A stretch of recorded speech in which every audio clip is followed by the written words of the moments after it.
ಹಿಂದಿ ಹೇರಿಕೆ ವಿವಾದ ದೊಡ್ಡ ಏನಂತಂದರೆ ದೊಡ್ಡ ವಿವಾದಕ್ಕೆ ಕಾರಣವಾಗಿದೆ. ಹಿಂದಿ ಹೇರಿಕೆ ಅಂದರೆ ಮೂರನೇ ಭಾಷೆ, ತೃತೀಯ ಭಾಷೆ ಹಿಂದಿಯಾಗಿ ಅಲ್ಲಿನ BJP ಸರ್ಕಾರ ಮಾಡಿಕೊಂಡಿದೆ. ಸೊ ಅದ್ರ ಬಗ್ಗೆ ನೋಡ್ತಾ ಹೋಗೋದಾದರೆ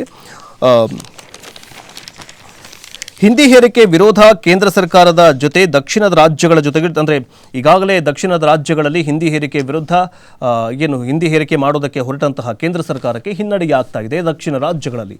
ಆದರೆ ಈಗೇನು ಮಾಡಿದೆ ಅಂತಂದರೆ, ಇದೇ ಪಕ್ಕದ ಮಹಾರಾಷ್ಟ್ರದಲ್ಲಿ ಹಿಂದಿ ಹೇರಿಕೆ ಮಾಡೋದಕ್ಕೆ ಹೊರಟಿದೆ.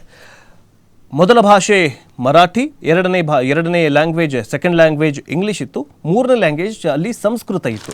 ಈಗ ಸಂಸ್ಕೃತವನ್ನು ತೆಗೆದು ಹಿಂದಿಯನ್ನು ಮಾಡೋದಕ್ಕೆ ಅಲ್ಲಿನ BJP ಸರ್ಕಾರ ಮುಂದಾಗಿದೆ. ಅದರ ಬಗ್ಗೆ ಈಗ ಮಹಾರಾಷ್ಟ್ರ ಏಕೀಕರಣ ಸಮಿತಿ ಆಗಿರಬಹುದು, MNS ಕಾರ್ಯಕರ್ತರಾಗಿರ್ಬೋದು, ಶಿವಸೇನೆ ಆಗಿರಬಹುದು, ಇದು ಮರಾಠಿಗರ ಮೇಲೆ ಮಾಡ್ತಾ ಇರುವಂತಹ ದಬ್ಬಾಳಿಕೆ. ಹಿಂದಿ ಹೇರಿಕೆ ಯಾಕೆ ಮಾಡ್ತಾ ಇದ್ದೀರಾ?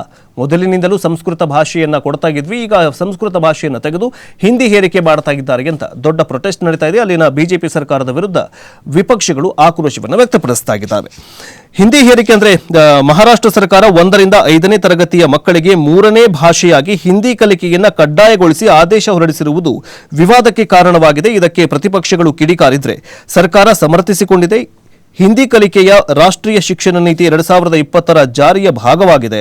ಮಹಾರಾಷ್ಟ್ರದಲ್ಲಿನ ಸದ್ಯ 1ರಿಂದ 4ನೇ ತರಗತಿಯವರೆಗೆ ಮೊದಲ ಭಾಷೆಯಾಗಿ ಮರಾಠಿ ಇದ್ರೆ, ದ್ವಿತೀಯ ಭಾಷೆಯಾಗಿ ಇಂಗ್ಲಿಷ್ ಮತ್ತು ಇಂಗ್ಲಿಷನ್ನು ಕಡ್ಡಾಯ ಮಾಡಲಾಗಿದೆ. ಜೊತೆಗೆ ಇನ್ನು ಮುಂದೆ ಹಿಂದಿಯನ್ನು 3ನೇ ಭಾಷೆಯನ್ನಾಗಿ ಕಡ್ಡಾಯವಾಗಿ ನೀವು ಕಲಿಯಬೇಕು ಅಂತ ಅಲ್ಲಿನ BJP ಸರ್ಕಾರ ಈಗ ಏನು ಮಾಡಿದೆ ಅಂತಂದರೆ ಒಂದು ಆದೇಶವನ್ನು ಹೊರಡಿಸಿದೆ. ಸೊ ಈಗ ಇದಾಗಿದೆ ಏನಂತಂದರೆ, ಮಹಾರಾಷ್ಟ್ರದಲ್ಲಿ MNS ಆಗಿರಬಹುದು, ಶಿವಸೇನೆ ಆಗಿರಬಹುದು, ವಿಪಕ್ಷಗಳು ಅಂದರೆ ಕಾಂಗ್ರೆಸ್ ಆಗಿರಬಹುದು, ಈಗಾಗಲೇ ಏನಾಗಿದೆ ಅಂತಂದರೆ ಈ ಒಂದು ಹಿಂದಿ ಹೇರಿಕೆ